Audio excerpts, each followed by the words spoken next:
Hey everybody, it's Friday, so it's time for our Friday roundup. So, hello. Here's Becca. We're going to talk about some of the stuff that came through in comments this week. So to sum up, this week we did our podcast on The Love Dare. Yes. So that is the book that came out about the same time as the movie Fireproof, and the movie Fireproof had somebody working through the Love Dare. Yeah, I'm pretty sure it wasn't Fireproof / like Love Dare or Fireproof. I'm sure they were like created to advertise. Yeah, together. they were like merch. They were yes, they were very into the merch idea. And The Love Dare has been like one of the best-selling marriage books ever since. I think it's the best-selling marriage gift book. It's a 40-day challenge that you do. And you know, in the podcast this week we just talked about how it was just regurgitating all the same evangelical marriage advice that we've been talking about forever. In fact, I asked people to give me their ideas of what is typical evangelical marriage advice, not knowing that you were talking about The Love Dare. So. Right, and we found that we could sort of we could match it up pretty much exactly. So they really didn't say anything, hardly anything that people didn't already come up with. But we did have a couple of comments come out of that that I thought we could discuss. Yeah. Okay. So one of them was on social media. I shared a number of the disturbing quotes, and we talked about this more in detail on the podcast, but in social media I didn't have the context as much, and so I had some people pushing back saying that's not really that bad. Yes. So I thought we could just read the quote and talk, Becca, about why. Oh no. Yeah. This is bad. So here's the quote from The Love Dare.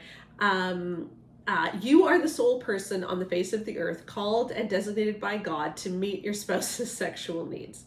So stop depriving each other, the Bible warns. If your spouse comes knocking and requesting physical intimacy, your love should open the door and welcome them in. Sex, or the withholding of it, is not to be used as a weapon or bargaining chip. Yeah. And it's like, here, so let's do the benefit of the doubt thing. Okay. If people are truly trying to hurt their spouse, specifically with sex, that is wrong. If they are being mean and selfish and actually being sadistic in enjoying their partner's pain and feeling like they're rejected, and they like the power trip that gives them, absolutely that is wrong. Yeah. However, the evidence that happens is very, very weak. Like, it's very little of the time. Yeah, and I think a lot of men say this happens all the time, and what they're not seeing is her perspective. What they're not realizing is that it's not that she's like, I don't want to have sex. It's that sex is so bad for me that I'm only going to do it if I can get something out of it. Yeah. Like, that's what a lot of, like, people say, well, you're using it as a bargaining chip. It's like, well, no, but why is sex used as a bargaining chip by her? Like, you enjoy sex. You would never use sex as a bargaining chip because you're like, but sex is good. Yeah. But she doesn't think sex is good. So that's why she's using it as a bargaining chip. And so they think women must be really insane, because why would women give up something good and use it as a bargaining chip? Like it's like, oh, anyway. But I want to go backwards on this for a minute, because what this gets at is it frames the big problem with sex is that we're not having enough of it, and that some people are being rejected. That is the number one problem. And in the whole chapter on sex, and there's a couple of them, there's one on lust, there's one on sex, in The Love Dare, that is the message, that you cannot deprive each other. And I have the newer version that we did these quotes from. In an older version, it actually said there was that it is a sin to withhold sex for any reason. Right? Yeah. Like, now they took that sentence out, which is good, but it still says this. And here's the thing: frequency is not the problem. It just isn't. Yeah. Frequency is a symptom of a bigger problem. And until sex is mutual, you're not, like, you need to start on an even playing field. So what we always say is that sex needs to be mutual, intimate, and pleasurable for both. And intercourse in and of itself isn't this amazing thing that she wants. Like, we did a podcast a while ago, I think, with the best title that we've ever done a podcast with. The Myth of the Magic Penis. The Myth of the Magic Penis. I genuinely don't know how we're going to top that one. That one got a lot of clicks. It wasn't even our idea. No. A listener said that to me. He said, you should really do a podcast on the Myth of the Magic Penis. I'm like, oh my gosh, I need to do that. But what we were saying is, like, the penis is not some magical thing that she just loves, like, and that you are bestowing this gift on her by giving her intercourse. It's like, no, sex is supposed to be mutual and pleasurable for both. And to talk about frequency without ever acknowledging the 47-point orgasm gap well, and also is the huge issue. But also their point that you are the only person who can meet your spouse's sexual needs, and then then defining that as every time he wants sex, he must use you as an outlet. Yeah. Those two things are not the same thing. No. You can both be monogamous and also not say, well, then you need to be at every single beck and call. Yeah. Like, both those things exist. It's like, no. Like, the same way that we said, okay, if we have breakfast in a family at 8 o'clock, and we have lunch at noon, and we have dinner at 5 o'clock, and our kids come at 11:45 asking for a snack, and we say, it's not lunchtime. Yeah. We are not starving our children. Yeah, you're not depriving your children. If you if you have a sex life, like, because again, the majority of couples are having sex like twice a week. Like, genuinely, like most couples are having sex like once or twice, a little twice over a week. Yeah. Like, but like they're having it on a semi-regular to regular basis, right? Which means if it's like Tuesday and you're like, hey, and she's like, not tonight, you're not like, I shall never be bedded again. My days are over in the bedroom. No, it's like, it's probably gonna happen on Thursday. Like, like, this is the thing where it's like it's.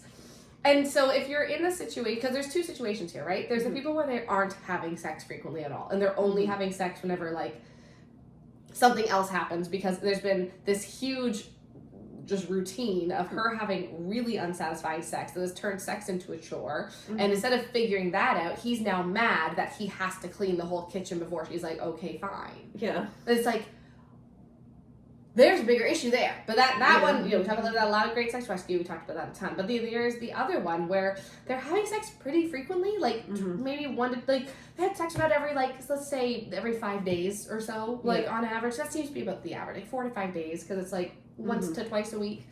You know, you have kids, you're busy, you have a stressful job, you're still having sex like every 4 days, and he's just angry that it's not more often. And it's like, buddy, you're having sex pretty regularly. And actually, what we found is that men who do that, like men who are getting an average amount of sex, but who get angry about it and tell their wives, like, you're not satisfying me, they end up, like, that marriage ends up sexless. Yeah, whereas, like, there's a lot of men who are like, hey, I could do for more sex, but frankly, this is not the stage of life for it, and that's fine. We're having sex pretty regularly. It's good when we have it, and that's like, I'm okay with that. Like, you end up actually doing way better. But anyway, when people look at this quote, though, and they're saying, but all of that is true. And here's what we just want people to do, okay? This is like one of our big things at Bare Marriage, is we want you to look beyond the quote. Because this kind of quote is what we hear all the time in the church, right? Do not deprive each other. You're not supposed to withhold. The Bible says that you can't deprive. You're the sole person to meet sexual needs. Look behind that and say, okay, but what is sex? Because sex is not merely intercourse, all right? Sex needs to be something that she is enjoying too. God does not smile. God is not up in heaven saying, you need to put your penis into her vagina and she needs to let you at least a couple of times a week. That's not the point. It's weird. It's weird. Like, the point here, the reason that we're supposed to have a sex life in marriage is to grow our intimacy. And sex is something which is supposed to grow intimacy that is emotionally and spiritually and physically intimate, and that is for both of you. And that means that it has to be more than just intercourse. Because most women don't reach orgasm just through intercourse. And so to talk about this stuff without talking about the fact that we have a 47-point orgasm gap in the evangelical church, without talking about the fact that evangelical women suffer from twice the rate of sexual pain disorders as the general population. Like, that's what we're not giving the whole story here. And that's why this advice doesn't work. Okay? Well, and additionally, the other thing that you can do when you see quotes that says, but why is it wrong? Ask yourself, why does this advice exist? Yeah. Right? Because this is the thing. You look at the advice, well, on face, it's fine. Okay, but why does this advice have to exist? What problem are they solving with this advice? And you have to ask, is that problem a problem that can be solved this way in a healthy way or not, right? Like, that was the situation with the Gary Thomas naked photos issue, right? Where everyone's like, yeah, but they're not wrong. Yes, but why is the advice Yeah, about... and so for context, in Gary Thomas's book Married Sex, he was telling women that sending nude photos to your husband is a great thing because neurologically his brain will be focused on your naked body rather than other people's. Yeah, so he has all these examples where he's trying to convince women that it's a good idea to send naked photos. Right. And if you're saying, well, there's nothing necessarily wrong about sending naked photos, yes, I guess this is fine, but that's not the question to ask. The question to ask is, why is this advice given and what problem is it solving? Because why would you be trying to convince women to do something? Because they don't want to do it.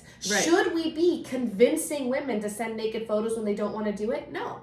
And so that makes it a lot more clear why there's a problem here, where it's like, oh, it's coercive. That's why it's making me feel icky, because it's actually sexually coercive. Yeah. Because it's like, who's the intended audience? This is all a part, by the way, like, this is what people don't realize. When we talk about literacy rates, and I know I'm going off about literacy because I'm doing a lot of research into my kids' educational plan. There we go. But a big thing about literacy is actually understanding the intended audience. That's actually a part of being literate, and that's a part of literacy that a lot of people fail. Yeah. And that's something you can train yourself to notice. That's why we had English class in high school, guys. Like, you can train yourself to do these things. You can improve your literacy. You can look at these and ask, who is this intended for? What is this solving? What is the purpose of this? Why did the author write this? And how should I interpret it in that light? Yeah. You know? And that can be really helpful for us to realize when there are tricky teachings, because on the surface they often look fine, but when you look behind it, you're like, oh, why are we trying to convince women who don't feel safe sending naked photos to send naked photos? Yeah. That's a lot creepier, isn't it? And why do we think that the only message we need to give about sex is have more of it? Have more of it even if you don't want to. Yeah. Like, exactly. Like, why isn't the main message, hey, let's figure out how to have a sex life you both like and that you both enjoy and that you're both looking forward to? Why isn't that the main message? And why isn't the love dare all about like daring men to make their wives love sex again? Like, because there's none of that. And so even though they use gender neutral language that you're not supposed to deprive your spouse, you notice that there's nothing in that chapter about how, you know, there might be good reasons why people don't want sex. Let's figure out what those reasons are. You know, in our new book, in our new marriage book, The Marriage You Want, we started our sex chapter with, you shouldn't prioritize sex in your marriage. Instead, you should prioritize the ingredients to great sex. Because when you do that, then guess what? Frequency takes care of itself anyway. And so, yeah, like when you see stuff like this and you're like, well, I mean, it isn't technically wrong. Yeah, ask yourself, okay, who is this written for? What's the author's aim? What's the author's aim? And what is the author not saying? like what could the author also be saying that is being missed? Because, you know, that's really the problem. So yeah, obviously we don't think sex should be a bargaining chip. Obviously we don't think sex should be a weapon.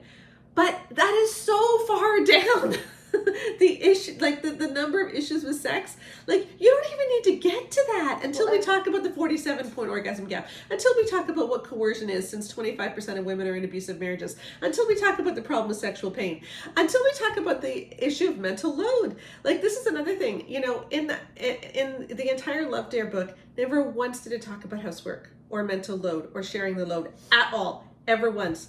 And yet in our most recent survey for our book, The Marriage You Want, we found that mental load was 6 times as important as money problems in a marriage and was 3 times as important as sex problems in a marriage. But they never talk about it. Why don't they talk about it, Becca? Well, because then the men might have to actually clean. Yeah, they don't talk about it because they tend to be writing this stuff from the point of view of men. What is it that men want their marriages to look like? And that's why you get quotes like this. Like, if women were asked what is the biggest problem in your sex life, what would they say? And what would the chapters look like if it was primarily women who were writing these chapters on sex? And anyway, that's what we're just hoping to get through, get with our books. Yeah. Okay, should we move on to a couple of the other ones? All right, another quote that I shared from the Love Dare is, kindness graces a woman with the ability to love without worrying about her rights. Oh gosh. Okay, so is it kindness like the man's kindness graces, or is it the woman being kind? No, or kindness as an abstract concept. No, her being kind. So her kindness graces a woman. So like she's the way she is kind, like, so she experiences, she is embodying kindness, and that allows, that graces her to be able to not worry about her rights. Yes. Yes. Anyway, so a woman left this comment, and I just want to read it. It was left on Facebook. I didn't like when they made reference to wives not worrying about their rights, but I didn't have the words to explain why. Now I recognize that we simply don't say this to men because they always have rights. Yes. And that's considered normal and positive and healthy. And I recognize that telling women not to worry about their rights is a convenient way to brainwash them that they shouldn't. In fact, that they shouldn't, in fact, have any human rights. A person brainwashed like that doesn't see abuse because you can treat a rightless slave any way you'd like, and you're not violating any rights. Yep, absolutely. Yeah. Because And you know what? Mhm. There is a level where if you're in a healthy marriage with someone who is genuinely trustworthy and respectable and who loves you and who you can put your whole life in their hands, you don't worry too much about your quote-unquote rights because you don't have to. The same way that my son throws himself off the stairs for me to catch him every now and then. And I'm like, bud, don't do that. But like he knows that he can trust me. Yeah. You can't tell people to trust people when they're not trustworthy. Mm-hmm. And part of the ironic thing is that people who are actually trustworthy are not trying to get you to not worry about your rights. Yeah. I don't. Like, the reason you don't have to worry about, like, oh no, is he going to, like, lead us to financial ruin and not tell me, is because he would never do that and make sure that he's not going. Like, this is such a dumb. Yeah, it's just evil. Awful. Okay, I want to end on a positive note. Okay. This was actually two quick things. This book is just lying here, so I may as well talk about it. Saving Face. It wasn't even intentional; it was just on the counter. Yeah. Saving Face is our sponsor this month, and it's a wonderful book by Amy Bird. I have an article up on my Substack today about how, ever since we started this work, I found it really hard to read the Old Testament. And it's really affected, how I how I see God in a lot of ways. It's been a really, really, really hard journey. And I don't know anyone who has been as victimized and bullied online as Amy Bird, just because she wanted women to matter. And this is just a beautiful book going through a lot of her healing, and it was very healing for me to read. So pick up Saving Face. It's awesome.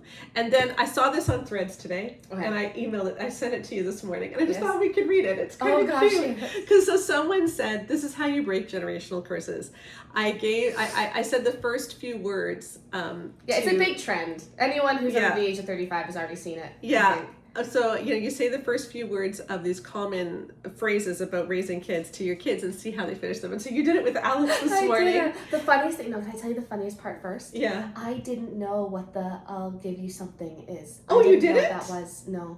I had to look on a bunch of other people to figure out what it was. Oh, so I did good with you too. Like, the children should be seen, not heard, because of Little House on the Prairie. Yeah. Mm-hmm. And I brought you into this world, and I can take you out of it. Yeah, is because of, I knew that because of and I'll give you something. Culture. I'll give you something to cry about. You guys never said these to us. Right. Ever. Right. But anyway, I didn't even know that I'll give you something to cry about. Yes. I was like, I'll give you a what? Like, what would it have to be? I'll give you a spanking or something? I was trying to figure it out. I was like, I'll give you something to cry about. Okay. Yeah.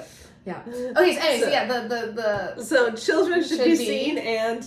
Oh no, children should be ... and then the answer was obviously seen or heard. But Alex said at school. Yes, and I brought you into this world, and I can take care of you, and I'll give you something in an Easter egg. So I love that. I love breaking generational cycles. It was very cute. Yes, it was very sweet. Mm-hmm. So try it with your kids. See what they say. And then we tried it with the 3-year-old. And she said, elephants. Children should be elephants. So that didn't work quite as well. Okay. So I'm gonna take the kids tomorrow morning. We're gonna go clean up the swamp area. We're gonna have some garbage bags and gloves and clippy things. We're gonna take all the plastics out of the swamp. It'll be awesome near our house. And we will see you next week. We'll see you next week on Bare Marriage. We've got some great blog posts coming. What's the podcast for next week? Oh, Dad and I. Oh, there's that whole thing about that woman who said that when her husband was having the affair, she felt called to iron his clothes before he went to see his mistress. So Keith and I are talking about that next week on the podcast. So tune in, and we'll see you then. Oh, I forgot that I... Bye. I gotta go.